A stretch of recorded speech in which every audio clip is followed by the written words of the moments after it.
Feliz sábado a todos.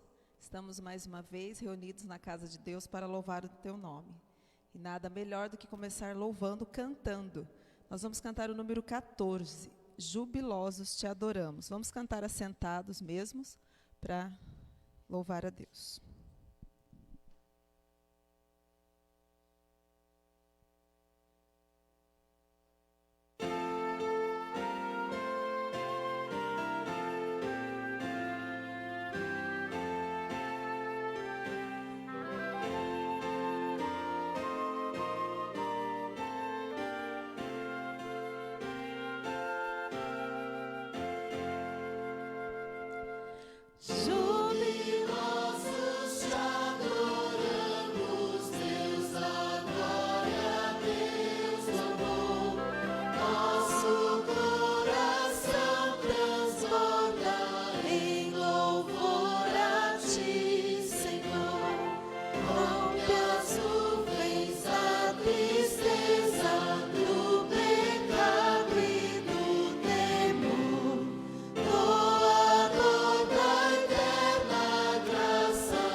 Amém.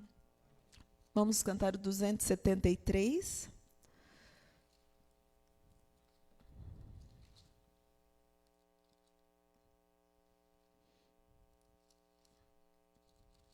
Confia em Deus. Vamos colocar em pé.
Bom dia a todos os irmãos. É sempre um prazer estarmos aqui reunidos para juntos honrar e louvar nosso Deus. Eu convido a todos a ficar reverente para orarmos ao nosso grande Deus. Pai querido, nós te louvamos e te adoramos, porque Tu és o nosso Deus eterno. O Deus de amor, de salvação, que deu Seu único Filho para morrer em nosso lugar, para nos salvar. E a Ti, Senhor, levamos a nossa fraca voz a Ti em oração. Porque, Senhor, confiamos no Teu poder, na cura que o Senhor pode oferecer a cada um. E a Ti, Senhor, pedimos uma bênção especial nesta manhã aos doentes dessa cidade que estão com o coronavírus. Que o Senhor possa amparar e curar a cada um. E também, Senhor, afastar para longe de nós essa doença que veio espantar, veio dar medo a todas as pessoas. Pai querido, mas nós confiamos em Ti como os destino, acabamos de cantar. Nós confiamos no Teu poder, na Tua misericórdia, para que, Senhor, possamos estar firmes ao Teu lado e também não ser infectado por essa doença. Pai querido, aumenta a nossa fé. E naquilo que fomos falhos contra Ti, nos perdoa, nos purifica. E Pai querido, quando Jesus vier nas nuvens dos céus, que nós possamos estar preparados para morar contigo nas mansões eternas. Abençoa, Pai, a cada irmão, a cada irmã que aqui chegou, aqueles que não puderam estar aqui também, que possam ser uma luz aonde quer que esteja do Teu Evangelho, da Tua mensagem e da Tua breve volta. E tudo isso, Senhor, nós percebemos que a Tua volta está próxima. E nós ficamos alegres por isso também. Cuida dos Teus filhos, cuida de cada um de nós e aceita nosso culto de gratidão e louvor a Ti. E de uma maneira muito especial, nós pedimos a bênção para a pregadora desta manhã, a Cristina, que ela venha trazer uma mensagem que o Senhor enviou para nós. Nas Tuas mãos nos entregamos nossas vidas e agradecido por tudo, em nome de Jesus. Amém.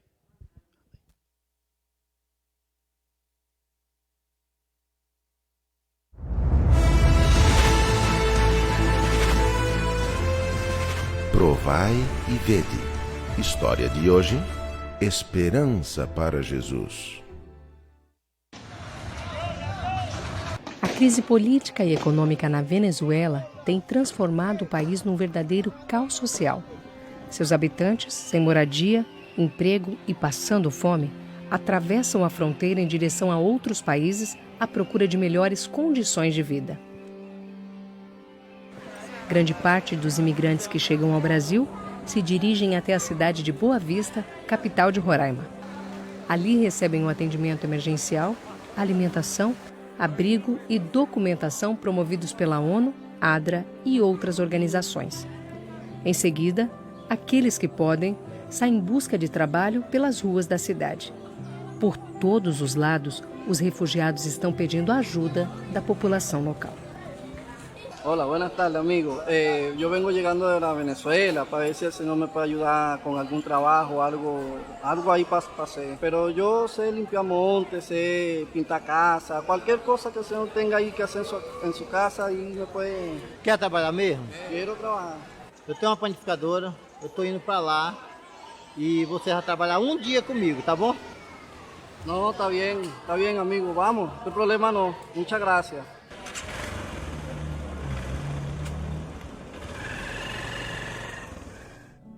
Antes de indicar que trabalho deveria ser feito, João Lopes pediu a ele que contasse um pouco da sua história.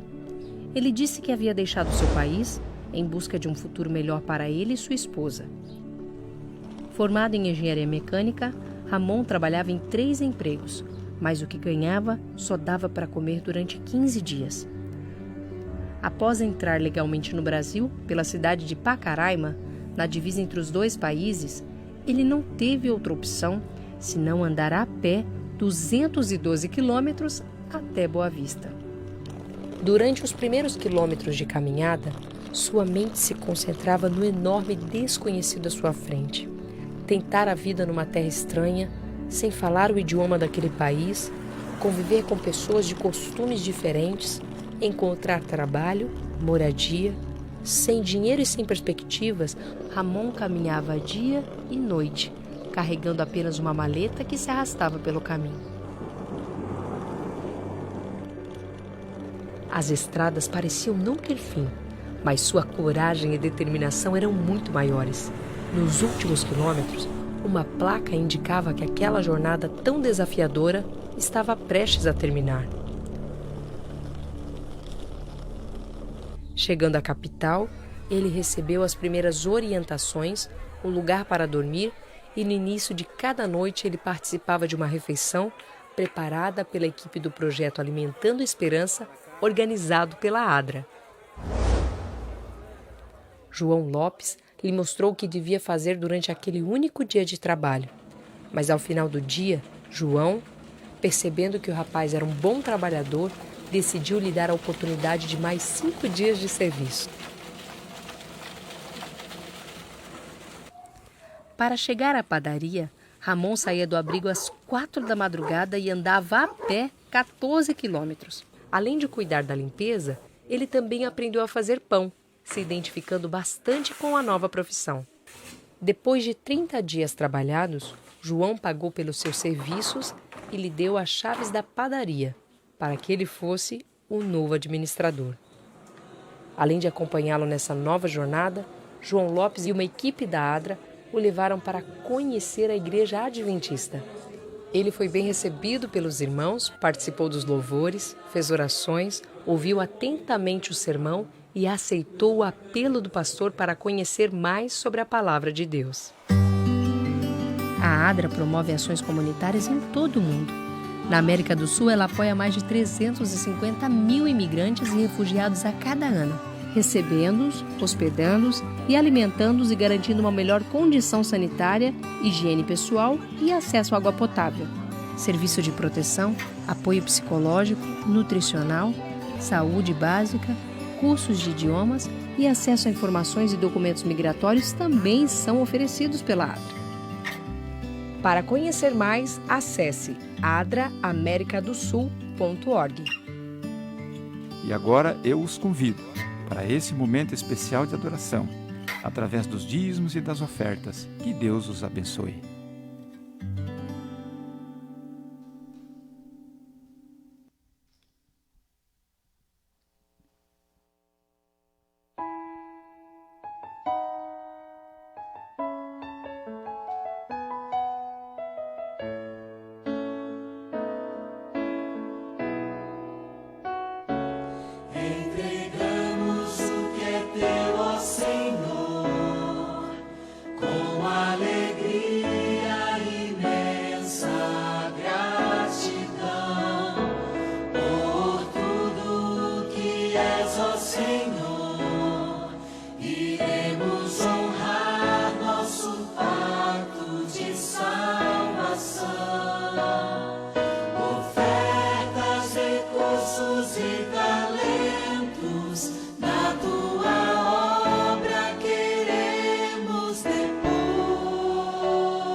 Vamos curvar nossas frontes para falarmos com Deus. Santo Deus e amado Pai que está nos céus, nós queremos te agradecer pela oportunidade de estarmos vivos, pela oportunidade de estarmos aqui em tua casa, nesse teu santo dia. Ó Pai, queremos te agradecer pelos dízimos, pelas ofertas, que elas possam, ó Pai, alcançar aquelas pessoas que estão trabalhando na tua obra, que possa o seu evangelho ser divulgado em todo o mundo.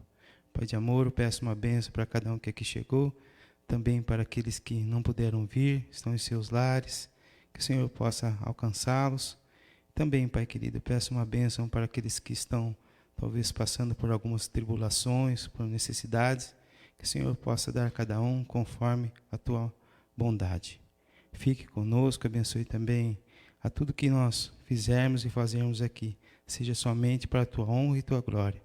Abençoe também a pregadora dessa manhã, a irmã Cristina, que o Senhor a use, que ela possa falar poderosamente, possa ficar cravados em nossos corações. Fique conosco, é que eu lhe peço e agradeço em nome de Jesus. Amém. Irmãos,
na saída, irmãos, todos receberão esse panfleto para receber o livro A Maior Esperança. Aqui embaixo traz para a gente preencher o nome, a igreja e a quantidade de livro que a gente vai querer. Então, a gente pega na saída, depois entrega a um diácono, a um ancião, para que a gente possa providenciar os livros. Muito obrigado.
Pregue a palavra, esteja preparado a tempo e fora de tempo.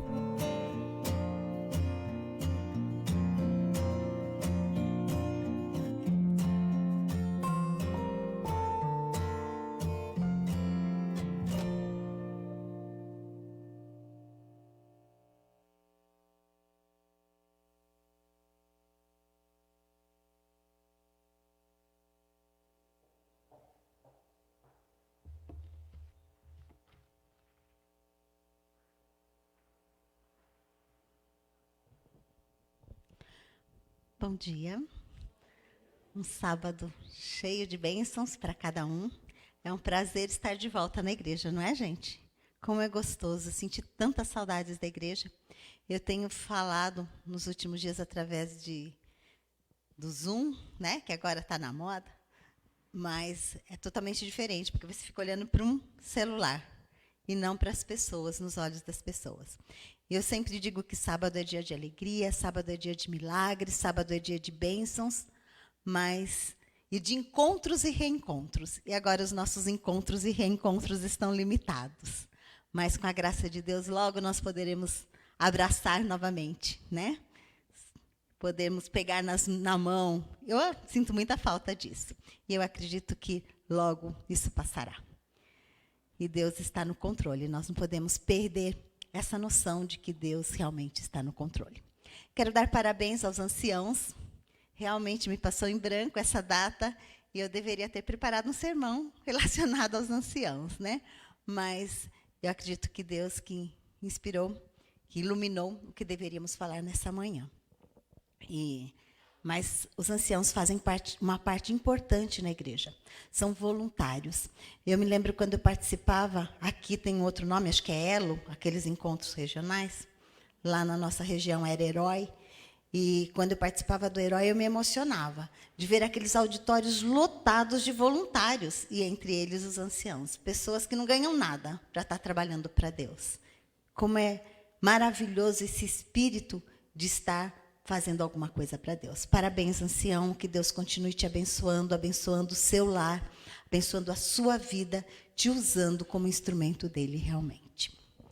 Eu vou convidá-los a fechar os olhos novamente para falarmos com Deus. Querido Deus, nós iremos agora abrir a Tua palavra. E nós não podemos fazê-lo sem o Teu Santo Espírito. Por isso, Deus, nós pedimos que o Senhor esteja presente através dele, nos iluminando, nos ajudando, abrindo nossa mente e nosso coração para entendermos a Tua palavra e recebermos a Tua mensagem. Nós pedimos a bênção sobre cada adorador aqui presente, sobre cada adorador que está em suas casas, nos seus lares, que eles também se sintam abraçados e protegidos por Ti e recebam as bênçãos sabáticas que foram reservadas a cada um de nós. Nós te pedimos isso em nome de Jesus. Amém. Vocês devem ter visto o título, que diz: Um milagre está em sua casa. E eu quero começar contando a história de uma jovem mãe, esposa, 2 filhos. Foi abençoada com 2 garotos. E o esposo, estudante de teologia. E eu acredito que vocês não vivenciaram isso aqui, talvez nenhum de vocês, mas vocês participaram talvez da vida de alguém que fez isso. Resolveu estudar para ser um pastor depois de casado e 2 filhos. Realmente, quando tem bens, quando tem condições, é fácil. Mas eu tenho muitos amigos que passaram por esses momentos de maneira muito difícil, com muita falta de dinheiro, tendo estritamente o básico. Me lembro de uma amiga que ela disse que ela estava grávida, e eu só conheci depois, né, que ela foi para o campo, o esposo trabalhou conosco numa das escolas, e ela disse assim que um dia ela estava com muita vontade de comer soja. Gente, imagine soja. E ela não tinha condições de comprar um pacotinho de soja. E ela pediu para Deus, ela falou: Senhor, o Senhor sabe a vontade, o desejo que eu sou de comer soja. Por favor, dê um jeito. E ela falou que naquela tarde, uma irmã bateu na porta da casa dela e deixou 3 quilos de soja. E esse casal também estava passando por muitas dificuldades. Eles tinham estritamente necessário. Mas era um casal feliz, temente a Deus. Mas um dia, a fatalidade chegou naquela casa. E o esposo faleceu. Vocês imaginam? Agora, a esposa com 2 filhos, com poucos recursos. E para completar o problema, um dia, um credor bate na porta. Ela não sabia, mas seu esposo havia contraído uma grande dívida. E agora ela, além da saudade do esposo, além da miséria que estava passando, ainda tinha uma dívida enorme para pagar. Eu acredito que depois de muita oração, depois de muita situação complicada, depois de muita busca, Sem solução, ela procura o diretor daquela escola, daquela instituição. E quando ela procura o diretor daquela instituição, eu fico imaginando como, se eu fosse o diretor, o que eu faria por aquela mulher. Já pensou, Eliseu? O que você faria? Talvez uma campanha para arrecadar dinheiro para pagar a dívida? Talvez ia falar com o credor para que ele perdoasse a dívida? Talvez pedisse para ela passar no processo seletivo, ali no RH, para conseguir um emprego, uma função para aquela mulher? Bolsa de estudo para os filhos? Eu não sei o que, como diretora, eu poderia fazer para aquela mulher. Mas o diretor daquela instituição, um homem de Deus, aparentemente insensível. Sabe o que ele disse para a mulher? Ele disse assim: o que eu posso fazer por você? O que você tem na sua casa? Eu diria o que eu tinha na minha casa. Ou melhor, eu diria o que eu não tinha na minha casa. Eu não tenho terras, eu não tenho carro, eu não tenho eletrodomésticos, eu não tenho dinheiro, eu não tenho joias. Sabe o que eu tenho? Eu tenho saudade, eu tenho miséria, eu tenho 2 filhos famintos e eu tenho um credor batendo na minha porta. Mas sabe o que aquela mulher respondeu? E eu quero que você abra sua Bíblia, porque essa história está na Bíblia. É lógico que eu contei como se fosse nos dias de hoje. Mas ela está registrada no livro de 2 Reis, no capítulo 4. E é uma história bem interessante. Uma história talvez que você já leu várias vezes. Mas aí conta a história de uma mulher, esposa de um rapaz que estudava na escola dos profetas. O diretor era Eliseu. E vamos ler a partir do verso 1, 2 Reis 4. Certa mulher, das mulheres dos discípulos dos profetas, clamou a Eliseu, dizendo: meu marido, teu servo, morreu, e tu sabes que ele temia ao Senhor. É chegado o credor para levar os meus filhos para lhe serem escravos. Eliseu lhe perguntou: que te hei de fazer? Dize-me o que tens em tua casa. Se nós estávamos achando a situação daquela jovem complicada, imagine agora há 3.000 anos atrás, quando não tinha emprego para viúvas. Quando a mulher, quando perdia o marido, ou ela era sustentada pelos filhos, ou um remidor viria remi-la, casar com ela. E parece que, nesse caso, nenhuma das duas coisas acontecia. Os filhos, aparentemente, eram pequenos, que não poderiam sustentá-la, e não apareceu nenhum remidor. A situação daquela mulher, sem dúvida, era desesperadora. Vocês concordam comigo?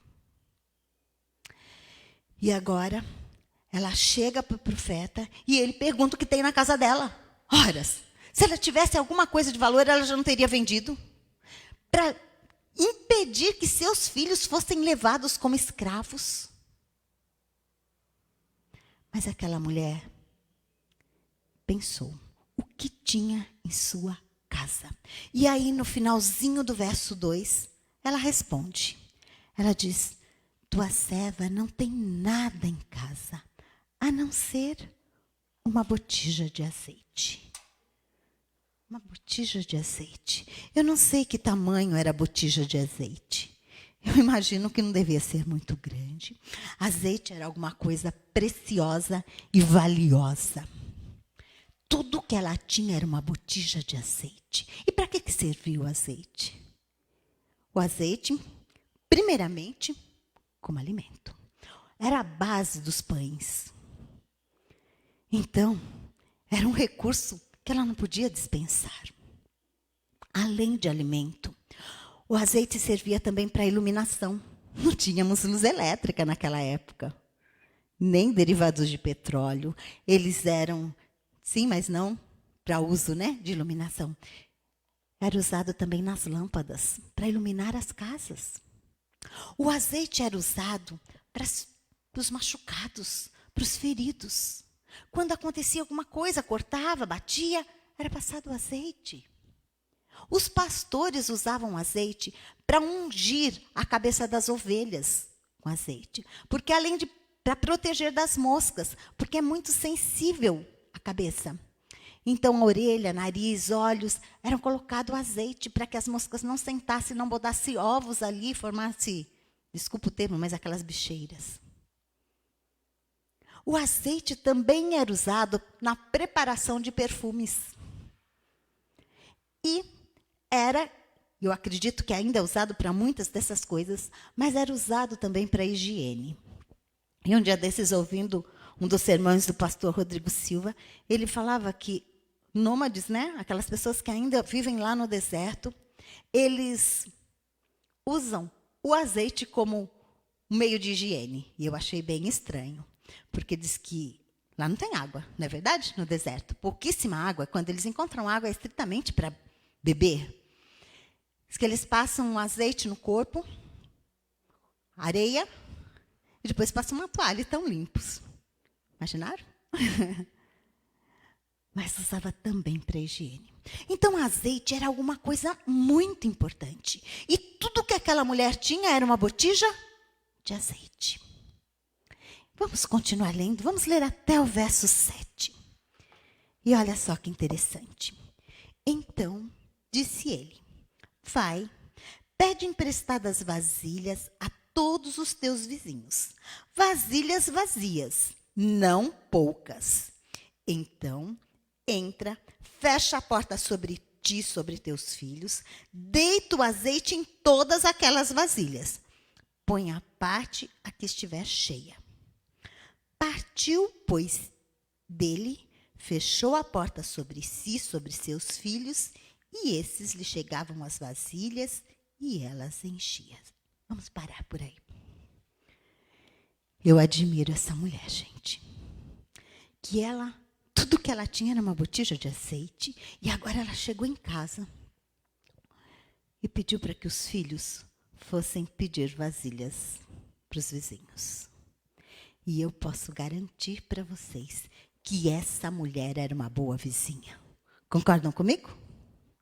Porque imagine se aquela mulher fosse uma mulher encrenqueira, fofoqueira, mau caráter. Os vizinhos estariam dispostos a emprestar vasilhas para ela? Ela era uma boa vizinha. E eles emprestaram. E as vasilhas tinham que ter algumas condições. As vasilhas tinham que ser o quê? 3 condições. Emprestadas. Eliseu sabia que ela não tinha dinheiro para comprar vasilha. Deveria emprestar. Por isso, saíram para pedir emprestado. E aí tem uma outra característica dessa mulher. Ela era uma boa mãe. Porque os filhos foram pedir vasilhas. E eu imagino aqueles filhos não tão pequenos, porque o credor queria levar como escravo, não tão grande, porque não conseguiam trabalhar para sustentar a mãe, mais ou menos juvenis e adolescentes, né? Vocês têm filhos, já tiveram ou têm filhos assim? É fácil? Vai lá no vizinho emprestar vasilhas para mim.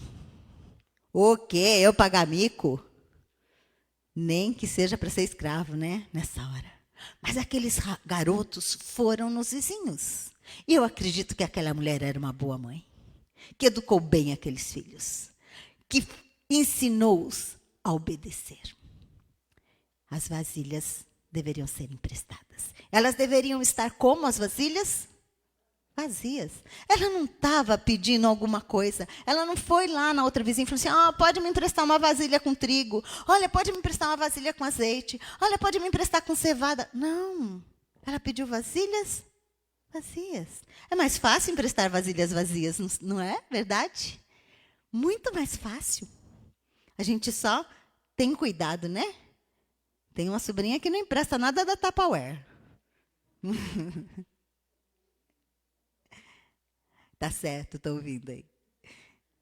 Às vezes nós não emprestamos aquela que é muito valiosa, mas é mais fácil emprestar aquelas vasilhas de sorvete, né? Que a gente não usa mais. Ou margarina. Ou o leite, o óleo, outra coisa que nós não usamos. E elas, então, emprestou vasilhas vazias. E a terceira condição era o quê? Muitas, não poucas, muitas. E agora, uma terceira característica dessa mulher. Ela tinha fé, gente. Olha só, uma botija assim. Imagine, ou essa, uma maior, sei lá. Quantas botijas de azeite dá para encher uma botija assim?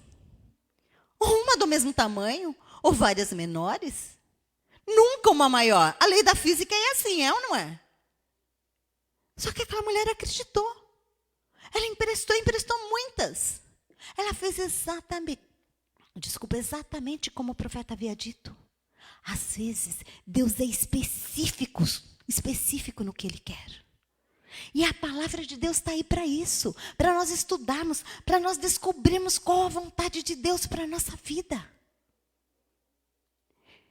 E aquela mulher, então, seguiu à risca o que Eliseu disse.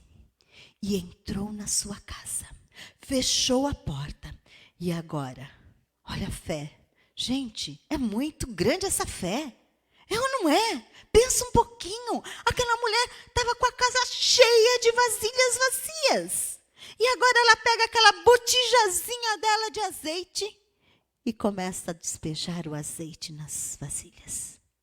E enche uma vasilha, e enche outra, e pede para que os filhos, então, Eliseu havia dito, né? Separe as cheias. Levassem as cheias, trouxessem as vazias, levassem as cheias. E aquilo foi enchendo. E olha só, no verso 6. Cheias as vasilhas, disse ela a um dos filhos. Chega-me aqui mais uma vasilha. Mas ele respondeu, não há mais vasilha nenhuma. E o azeite parou. Veja que muitas vezes as bênçãos de Deus é do tamanho da nossa fé. Enquanto tinha vasilha vazia, Deus continuou abençoando o azeite daquela mulher. E ela continuou enchendo vasilhas. Quando acabaram as vasilhas, o milagre cessou. Você se impressiona com isso? Eu me impressiono. Eu dou glória a Deus por isso. E a história continua. Então, ela foi e fez saber o homem de Deus. E ele disse, vai, vende o azeite, paga a tua dívida, e tu e teus filhos vivam do resto. Aquela mulher foi lá para Eliseu pedir uma esmola. Foi ou não foi? Mas Deus tinha um plano muito maior para ela. Ele queria transformar aquela mulher numa empreendedora.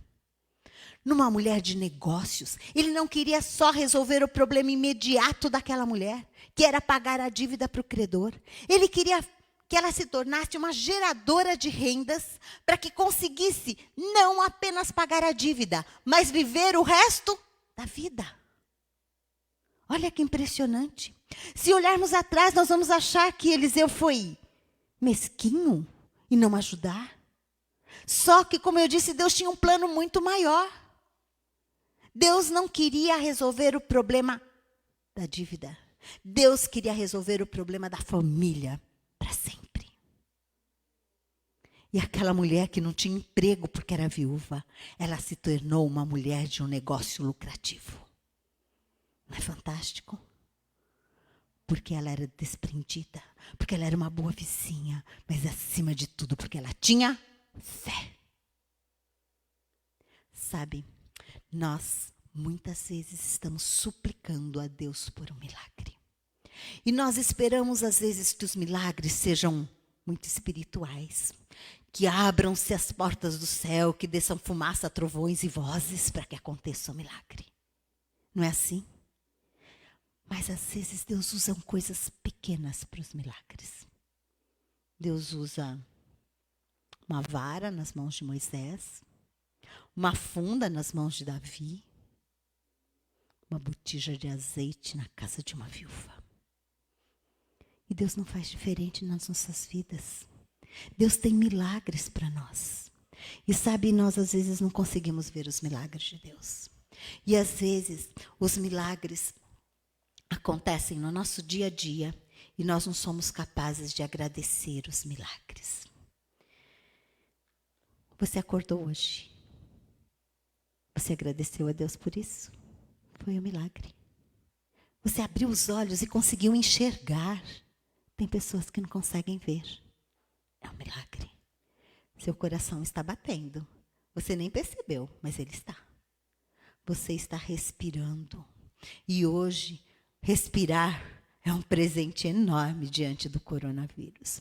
Eu recebi um dia desses um zapzinho, e eu não sei se é verdade, né? Porque são tantos fakes, mas eu acredito que esse sim, que dizia que a filha do presidente do Santander em Portugal, o presidente Vieira Monteiro, e realmente ele morreu de coronavírus, ela disse o seguinte: somos uma família milionária, mas meu pai morreu sozinho e sufocado, buscando algo que é grátis, o ar. E o dinheiro ficou lá em casa. Quanta gente está morrendo por falta de ar. E nós estamos respirando. Nós temos, talvez você já tomou um bom de jejum ou vai ter um bom almoço daqui a pouco. Mas tem pessoas que não têm, você é grato por isso. São milagres de Deus cada dia na nossa vida. E nós muitas vezes achamos que esses milagres são obrigação de Deus. Sabe aquele filho ingrato? Que você pede para ele fazer alguma coisa, ele diz assim que não vai fazer. E depois você diz assim, mas você é meu filho? Não, mas você tem que me dar, porque você me pôs no mundo. Não tem filhos assim? Eu convivi com alguns assim, nas escolas que trabalhei. Meu pai tem que fazer isso, ele me pôs no mundo, eu não pedi para nascer. E às vezes nós olhamos o defeito desses filhos. Só que às vezes nós somos filhos de Deus ingratos assim. Deus nos pôs no mundo e tem o dever de nos dar alimento, de nos dar roupa, de nos fazer respirar, de nosso coração bater, de nos dar saúde. São os milagres corriqueiros da nossa rotina diária. Mas existem outros milagres. Aqueles milagres de uma oração respondida por uma cura. Você já presenciou isso? Viveu isso na sua vida? O milagre de um relacionamento que está quase rompendo e Deus restitui. O milagre de vidas transformadas, e eu vejo que esse é o maior dos milagres. Pessoas que estavam distantes de Deus, que odiavam a Deus e o próximo, e são transformados pelo Espírito Santo. Mas eu quero falar de um outro milagre. Um milagre que nós vivenciamos no nosso dia a dia e quase não percebemos. E quase nunca agradecemos. É o milagre da resiliência. Eu fui procurar no dicionário o que era resiliência. Deixa eu achar aqui para ler para vocês. Diz assim, ó: conseguir superar grande dificuldade ou pressão, tirando disso mais força e aprendizado. Eu iria resumir da seguinte maneira: é você suportar aquilo que não pode ser mudado. Deus nos dá essa força. Tem coisa que não dá para ser mudado. Não dá para mudar a perda de um ente querido, dá. Dá para alimentar a esperança, dá para ter fé na volta de Jesus e na ressurreição, na vida eterna, mas não dá para mudar agora a ausência desse querido. Mas Deus nos dá força para vivermos sem Ele, ou sem ela, é ou não é? Deus nos dá força para vivermos, às vezes, com uma doença que não tem cura. Deus poderia fazer o milagre da cura, mas às vezes Ele prefere dar o milagre da força para suportarmos essa doença. O milagre, talvez, de termos paciência com um filho, um parente drogado, um alcoólatra. Quantos milagres de resiliência Deus faz em nossa vida. Um cônjuge ranzinza, um filho desobediente, que nós estamos esperando o milagre da transformação. Mas enquanto isso não acontece, Deus vai nos dando o milagre da resiliência. E queridos, às vezes, para que Deus faça o milagre, nós precisamos ter fé, sim. Suplicar por esse milagre. Mas às vezes precisamos fazer a nossa parte. Veja que Deus, naquele caso da viúva, Ele não fez um toque mágico e encheu de vasilhas cheias de azeite na casa daquela mulher. Ele poderia fazer isso? Poderia? Teria poder para isso? Claro. Só que Ele preferiu que fossem pedir as vasilhas, que enchessem as vasilhas. Porque Deus não faz o que o homem pode fazer. E algumas coisas nós precisamos fazer. Às vezes nós pedimos uma cura, mas não estamos dispostos a mudar alguns hábitos na nossa vida. Às vezes nós pedimos um conserto no nosso relacionamento, mas não estamos dispostos a mudar as nossas atitudes. Deus não faz o que podemos fazer. E Ele quer que nós façamos algumas transformações na nossa vida. Que nós talvez peguemos algumas vasilhas cheias da nossa vida e despejemos fora para que Ele possa encher de coisas boas. E sabe, meus queridos, eu espero o milagre dos milagres. Esse sim vai ser fantástico. Esse sim vai ser com trovões, com trombetas, com terremoto, com muita coisa. E esse milagre está registrado na minha e na sua Bíblia. Lá no livro de Tessalonicenses, Paulo escrevendo aos Tessalonicenses, no capítulo 4.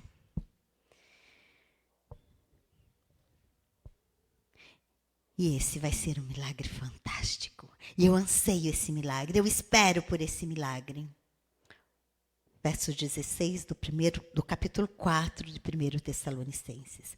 Paulo, escrevendo aos Tessalonicenses, disse: portanto, o Senhor mesmo, dada a sua palavra de ordem, ouvida a voz do arcanjo, e ressoada a trombeta de Deus, descerá do céu, e os mortos em Cristo ressuscitarão. Ah, que milagre maravilhoso, não é? Aquele que a gente está sobrevivendo com a resiliência. Deus vai fazer o milagre da ressurreição. Mas Deus vai fazer mais, olha só, no verso 17. Depois nós os vivos. Nós, você, eu, se estivermos vivos quando Jesus voltar, nós seremos transformados e arrebatados juntamente com eles, entre nuvens, para o encontro do Senhor nos ares. E assim estaremos para sempre com o Senhor. Ah, milagre dos milagres. Estar para sempre com o Senhor. E se estivermos pertinho do Senhor, não vai precisar mais de milagre, gente. Não vai precisar de mais de milagre porque não vai ter mais dor. Não vai ter mais doença, não vai ter mais tristeza, não vai ter mais nada daquilo que nos machuca, que nos fere, que nos deixa triste para baixo. Hoje tem muitos dramas na vida, não é? Dramas de depressão, de estresse, de doença, de drogas, de relacionamentos rompidos, de falta de dinheiro, de falta de emprego. Drama do coronavírus. Mas ali está a solução. Quando estivermos para Jesus para sempre, não terá mais dramas. Não será necessário mais milagres. Porque o milagre do milagre aconteceu. E enquanto isso não acontece, meu querido amigo e irmão, nós vamos seguindo, servindo a Cristo, tendo prazer em servir a Cristo. Tendo prazer que Ele realize os milagres na nossa vida. E tendo sempre um coração agradecido. Você acredita no milagre dos milagres? Você acredita no milagre de cada dia? Então curve a sua fronte e vamos orar.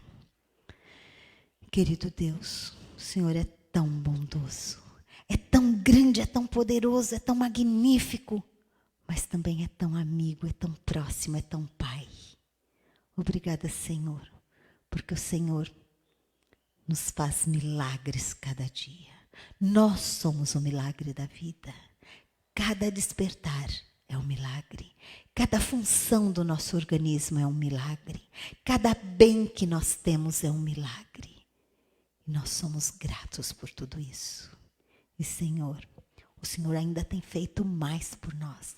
Nós temos visto pessoas que estão muito enfermas sendo restauradas. Relacionamentos que estão quase se acabando serem restaurados. E nós somos gratos por isso também. Pessoas que já estão desistindo da vida e o Senhor acende a chama novamente. Obrigada, Senhor, por todos esses grandes e pequenos milagres.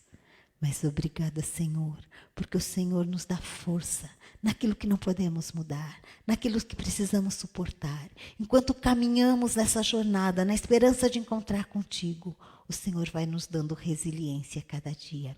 E também somos gratos por isso. Mas Deus, nós queremos participar do milagre dos milagres. Se estivermos mortos, ressuscitar para a vida eterna. Se estivermos vivos, sermos transformados para sermos arrebatados. Porque nós queremos, Senhor, estar pertinho de Ti para a eternidade.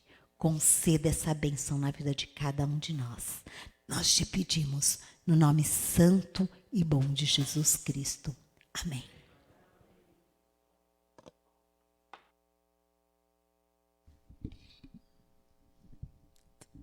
Vamos finalizar nosso culto cantando o hino 271.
Cristo, bem amado, faz em mim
Deus, te louvamos, te agradecemos imensamente por este culto maravilhoso que possamos passar aqui junto.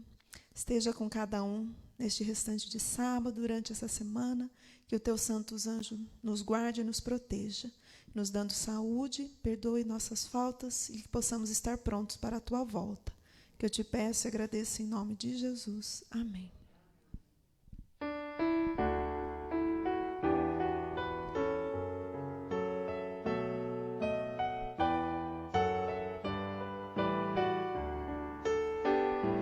Ao sair deste santo lugar,